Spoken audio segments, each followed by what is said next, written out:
Welcome back, everyone, to another reaction video as we pick up where we left off with the story of my local president, William McKinley. We took a look at part 1 a few days back, and we're ready to take a look at part 2 from Extra History.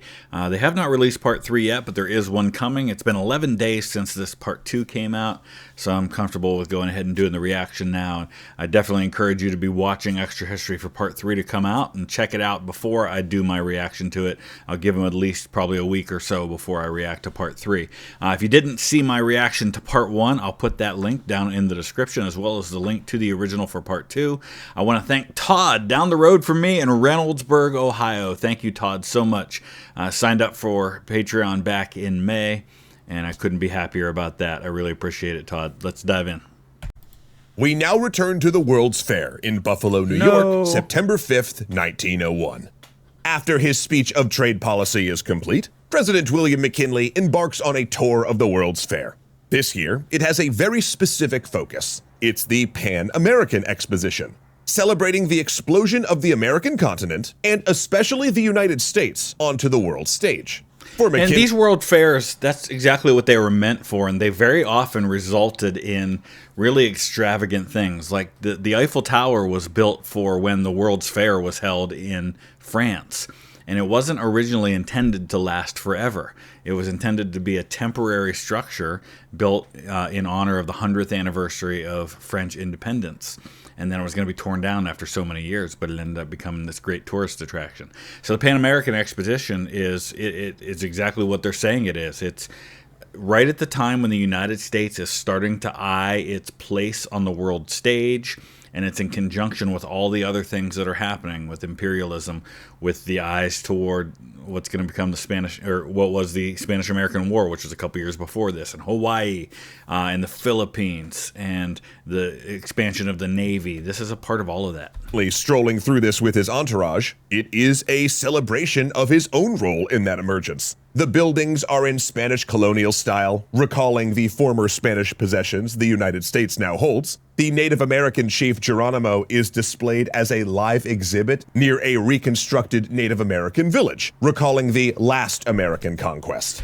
So for the American people, especially in the eastern part of the United States where the majority of the population is, Native Americans and the West, and the Wild West, and all of the things that we think of the latter half of the 19th century as being part of the iconic things in that history, they've already become fascinations to the American people. And so you have these Wild West shows that travel around, and they do gun routines, and they parade these Native American figures around. And it's just really, it's in a time before television. Television is a way that people kind of get their fix, so to speak. And eventually he stops at the building representing Puerto Rico to have a coffee with the Latin American commissioners. Here in this exposition, his territorial acquisitions look congenial. They are not. Across the planet, in the Philippines, American generals are herding civilians into disease-filled concentration camps in order to create free fire zones and burning their homes so rebel insurgents cannot use them. And within weeks, 54 U.S. Army soldiers will be ambushed and killed by guerrillas while eating. In return, an American officer will organize a reprisal attack on Samar Island, ordering his soldiers to kill any male over the age of 10. At least 2,000 die, most of them civilians. McKinley laughs. This is and I'm not defending at all American policy in the Philippines. This is what ends up happening when you have these insurgent wars. You see it over and over again in situations like in Iraq and Afghanistan. You saw it in Vietnam. You see it here. When you have situations where you have a very powerful nation against a very minor power, and the only way for that minor power to equalize the playing field is to use insurgent tactics, which the United States used in the early days against the British in our revolution. And very often you're doing this as irregular, so you're not an army in uniform, so it's hard for the great power, in this case the United States, to tell the difference between a civilian and a combatant. what ends up happening then is that the great power cracks down hard and just rounds up anybody that could be a combatant. And you end up with these massacres. You end up with civilians paying the price and all of that. It's just the nature of this stuff. And again, that's not a defense of the actions of the United States, but it's to understand that this is typically the response that happens in those scenarios. Cup clinks a saucer. He has 24 hours to live.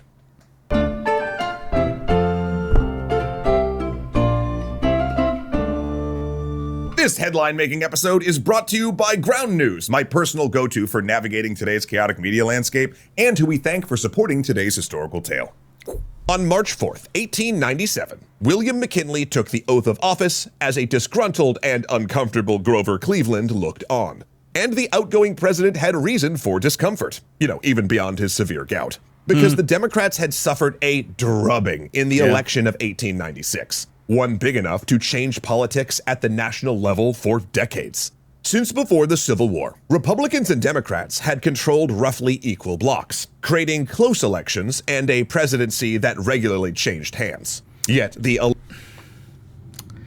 didn't, though. Starting with the Civil War, Grover Cleveland's the only Democratic president for the next 40 years. I mean, you could argue that Andrew Johnson was, but he didn't win an election. He was a Democrat running on a Union ticket with Abraham Lincoln, who was a Republican. So Grover Cleveland's 2 election wins are the only Democrat election wins from 1860 to through the 1908 election until you get to Woodrow Wilson in 1912. So it's not going back and forth. Now the House has gone back and forth a little bit in this time. But less so the presidency. Election of 1896 ushered in a new era, one where Republicans would largely dominate national elections. In fact, Woodrow Wilson would be the only Democratic president between 1896 and FDR's New Deal coalition in 1932. And McKinley did tackle the tariffs and monetary issues he'd run on. But we're going to talk about all of that in the next episode, because as often happens with presidents, the issues McKinley ran on would not define his presidency. Instead, his first term would largely be about foreign policy. That's often true, right? George W. Bush ran on a bunch of issues in 2000, but 9/11 defined the rest of his presidency. You can't account for the unknowns and the world events that may transpire around you that you didn't plan for. A topic that got only minor attention during the campaign. And while your high school history textbook might claim this was thrust upon him as a result of the Spanish-American War, that is not totally accurate. Because McKinley's first move was not in the Caribbean or the Philippines, but on the independent kingdom of Hawaii. And I know I sound like a broken record when I say this should be its own series, but to put it in terms we have time for here, in 1893, a group of foreign-born businessmen and Hawaiian-born American citizens overthrew the Hawaiian monarchy with the help of a rogue U.S. diplomat and a party of U.S. Marines. And, we talk all the time about different lenses through which to view history because they allow us to see things. The best way I can describe this is... have you seen the movie National Treasure? And when he's looking at the back of the Declaration of Independence, and he's got the different colored lenses that he puts down, and when he puts different things up and down, he can see different things that show up. That's kind of how we view history sometimes, to see things we might not otherwise see. And viewing history through different lenses, for example, through how businesses happen, help us to understand things like Hawaii. Hawaii was a mix of the U.S.'s need for a military base in the Pacific that could help project power into the Eastern Asia, but it also has a lot to do with the businesses that are on the ground and how much influence they have on the government. One of the instigating factors of that was, ironically, the 1890 McKinley tariffs. See, in 1875, the Hawaiian Kingdom had signed a reciprocity treaty with the United States, allowing Hawaiian sugar to enter the U.S. duty-free. But since the McKinley tariffs dropped all duties on sugar imports, Hawaii's largest export suddenly had no competitive advantage, plunging the kingdom into a financial crisis. That spurned Queen Liliuokalani to propose a new constitution, which provided an excuse for the coup and made business leaders eager to join the U.S. to avoid tariffs. So, losing no time after the overthrow, the coup plotters immediately organized a provisional government in order to lobby for U.S. annexation. But the overthrow happened essentially between presidential administrations, after Grover Cleveland had won the election, but Benjamin Harrison was still in charge. So, when the request for annexation arrived in Washington, Harrison sent it to Congress, hoping to push it through, but as soon as Cleveland was inaugurated, he withdrew support. In fact, he withdrew a lot more than that. He forced the diplomat to resign and ordered an investigation, which concluded that U.S. forces... But that said, I mean, I wouldn't read too much into forcing the diplomat to resign. That's standard practice with a new administration, especially when you're changing from Republican to Democrat. All of the diplomats' jobs are up for grabs at that point. Had acted illegally, and recognizing the Hawaiian kingdom as the rightful government, a position he took a lot of heat for. But because Cleveland was serving his second non-consecutive term, the coup plotters knew they could just wait him out. So they formed a republic under pineapple magnate and coup plotter Sanford B. Dole to wait for a more friendly administration. And they got it in McKinley, who considered Hawaiian annexation a bit of unfinished business, given that by the time the provisional government had both gained international recognition and forced Queen Liliuokalani to abdicate. He drafted a treaty in the summer of 1897 to annex Hawaii, yet it failed in Congress twice. See, annexation was a controversial thing among Americans, and McKinley could... And if you're noticing some parallels between all of this and Texas and the Mexican War, absolutely. Same kind of thing happened, right? You have Texas breaking away, winning a war of independence. They wanted to become part of the United States, but couldn't really make that happen yet because of all the complications of factors, including things to do with admitting slave states. But a decade later, you have a much more favorable scenario. And when Texas is going to be admitted to the Union, that sets off the war. And so you have a lot of parallels happening here. Couldn't get the two-thirds majority required to bring Hawaii in, though events quickly changed that sentiment.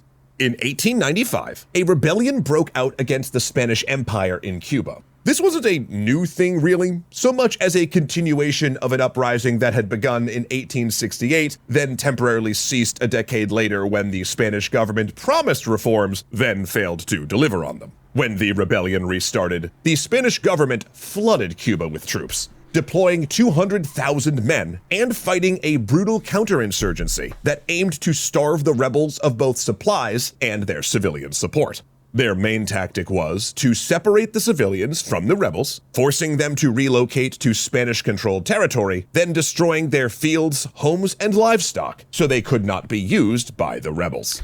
Does that sound at all familiar? I mean, that's literally the playbook that gets used by the United States in the Philippines. The displaced civilians were moved into what the Spanish called reconcentration camps, which became known in the US media as concentration camps. And yes, that is where we got that term.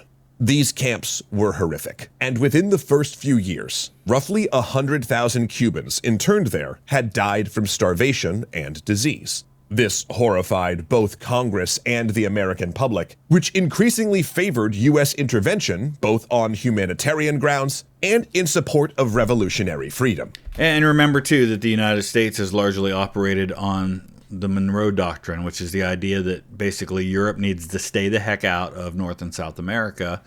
We'll worry about what goes on over here. You worry about what's going on over there. And so the Monroe Doctrine becomes one of the arguments that can be made to intervene in this, that we are stepping in as our role in policing the Americas against big bad Europe.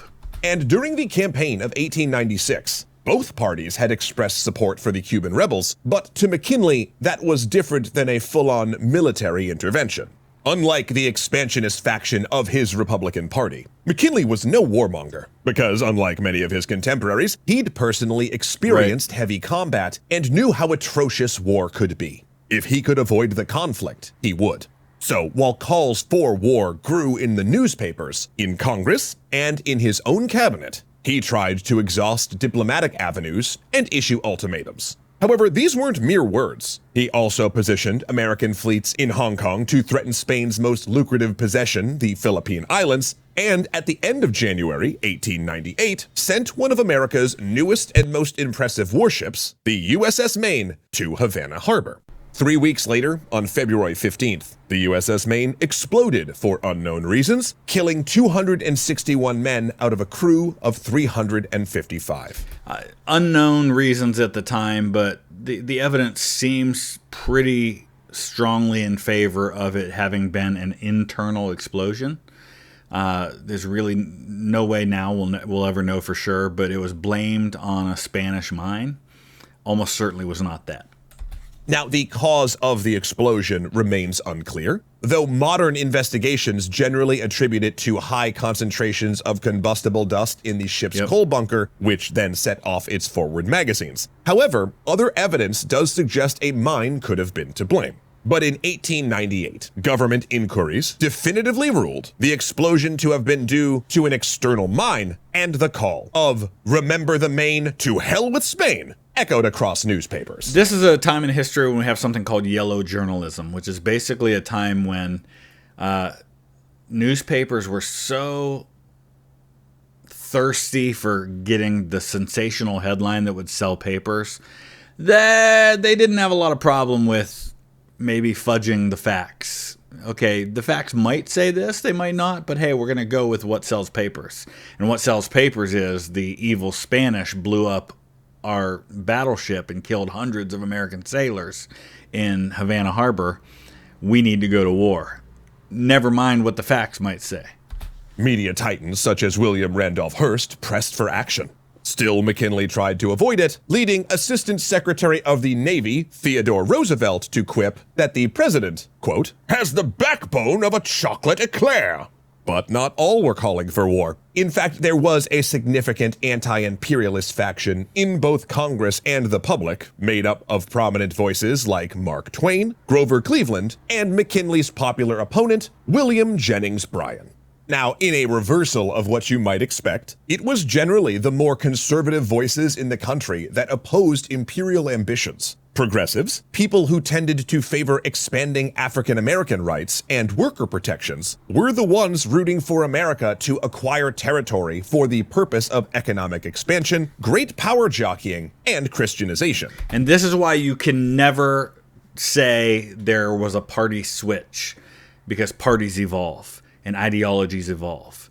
And, you know, back then, the progressives, the people that were in favor of, like he said, like African American rights and things like that, were also the ones pushing for war and pushing for spreading Christianity. And, you know, it's layer upon layer, and it's constant shifting of things. The ideologies are constantly changing depending on what's going on. Whereas conservatives called on older ideals of the American Republic, embodied by George Washington's farewell speech, which warned against turning the Republic into an expansionist empire. To do so, they argued, was to go against American values and risk the country's legitimacy, both as a republic and a champion of freedom. I mean, what would the world think if the US freed Cuba from Spain, only to become its new master? Now, you could argue that the US had already been extremely expansionist in the era of Manifest Destiny, but at the time, both sides of the political aisle considered that westward push to be natural and logical. And it's fair to point out here, even though they're showing Arizona, New Mexico, and Oklahoma as not part of the United States,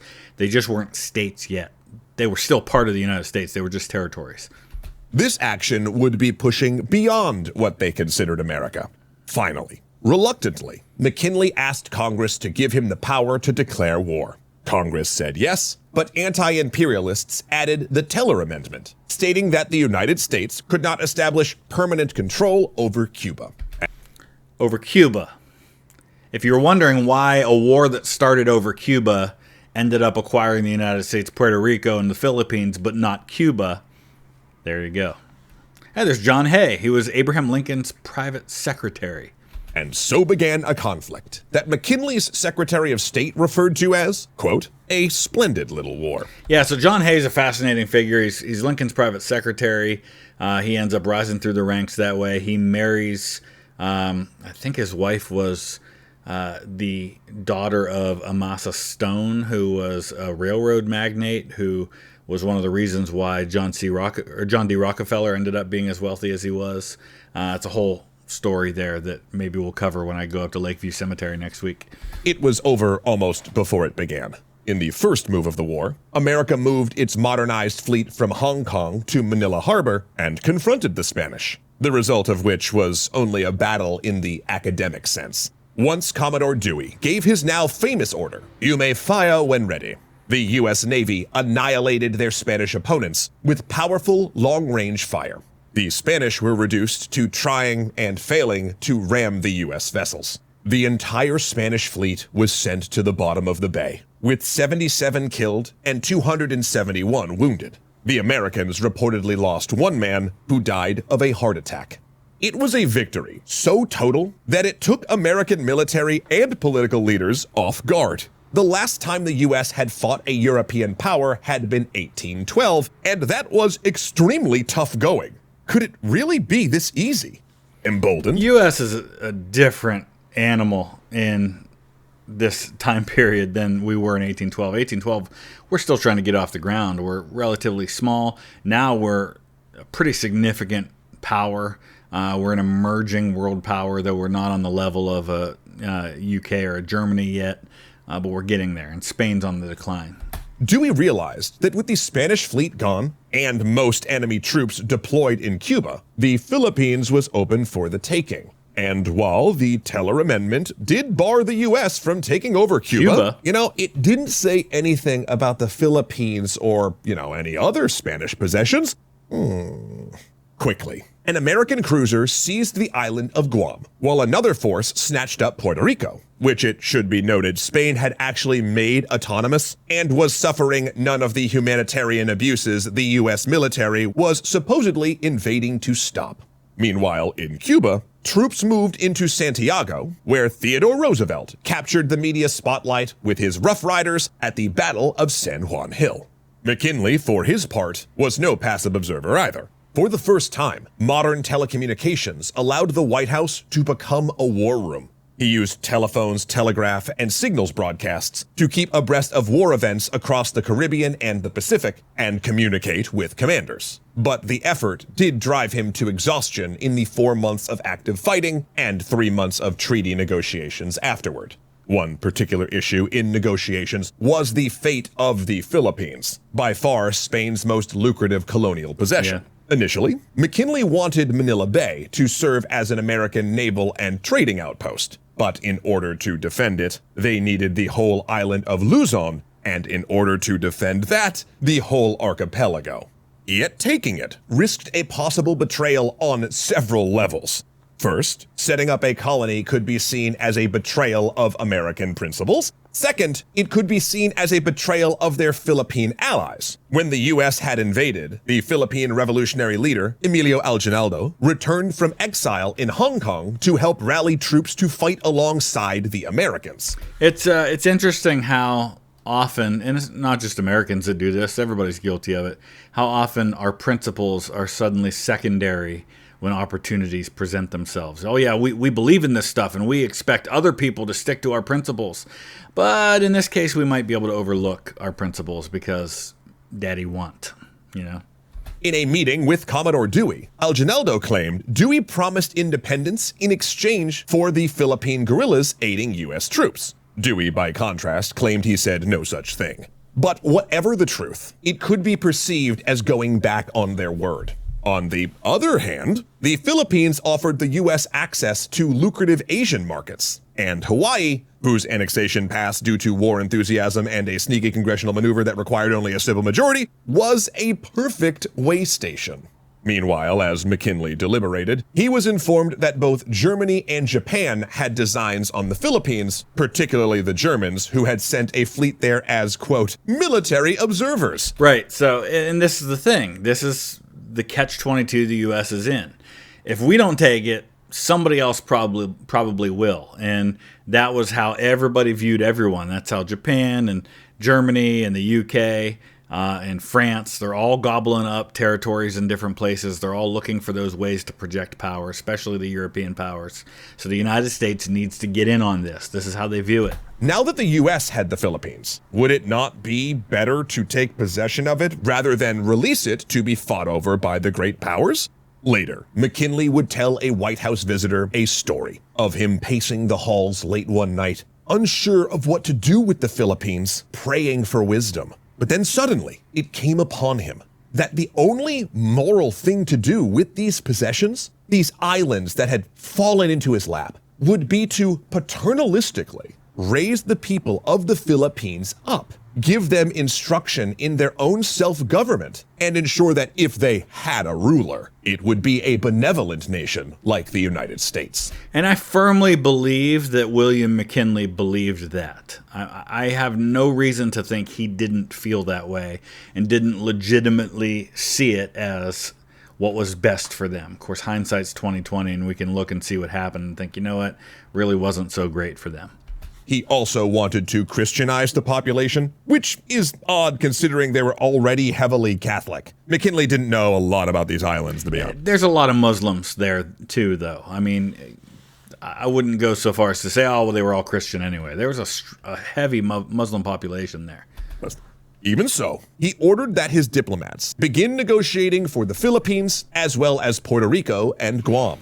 And they'd get it. In the Treaty of Paris, the United States only had to pay Spain $20 million to compensate it for the infrastructure. America had its empire, as well as a guerrilla war in the Philippines, which would carry on for 3 years and kill between 100,000 and 200,000 Filipinos, and see the United States use the exact same tactics of reconcentration camps and indiscriminate violence they'd condemned the Spanish for in Cuba.